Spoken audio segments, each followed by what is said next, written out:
好啦，之後咧，2025年第17條，一條幾簡單嘅 C6嘅熱帶雨林嘅題目啦。咁咧佢就問你遷移間作邊一樣係正確啦？即係遷移間作就係佢喺 A 呢個地耕完田啊，跟住就轉去 B 啦，轉去 C 啦，轉去咁樣啦。即係呢個就遷移間作啦，係咪先？跟住可能佢最後翻返去 A 啦咁樣。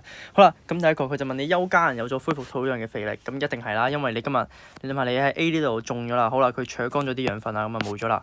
跟住咧，好啦，就走去 B 度，佢唔繼續喺 A 度種喎，咁 B 冇咗啦。但係咧 B 冇咗嘅時候咧，其實 A 嘅呢個肥力咧都已經恢復翻啦。咁咧跟住你再去 C 度種啦，咁咧你去到 C 嘅時候咧，其實你 B 嘅肥力咧又恢復咗咯喎，係咪先？咁咧所以呢個係 OK 嘅，係啦，呢個係恢復到肥力啦，咁呢個係啱啦。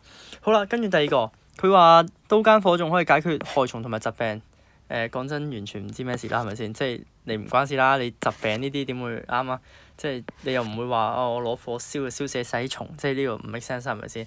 好啦，咁第三個 option 佢話相對濕度會上升，咁呢個都唔啱嘅，因為咧，如果你係嗰個熱帶雨林微氣候嗰邊嗰一 part 嘅 concept 你清嘅話咧，你會知道因為咧樹木佢係會有呢個蒸騰作用啦，咁咧如果你今日冇晒啲樹啦，咁你本身有啲樹啦，咁佢蒸騰，咁啊相對濕度會上升啦，係咪先？因為有蒸騰啦。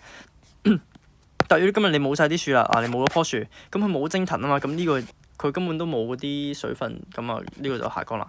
咁呢個 C 都唔啱啦。好啦，跟住佢就話遷移間作有助呢個應對人口增長，唔知咩事，呢個都唔 make sense 啦。咁啊 A 啦。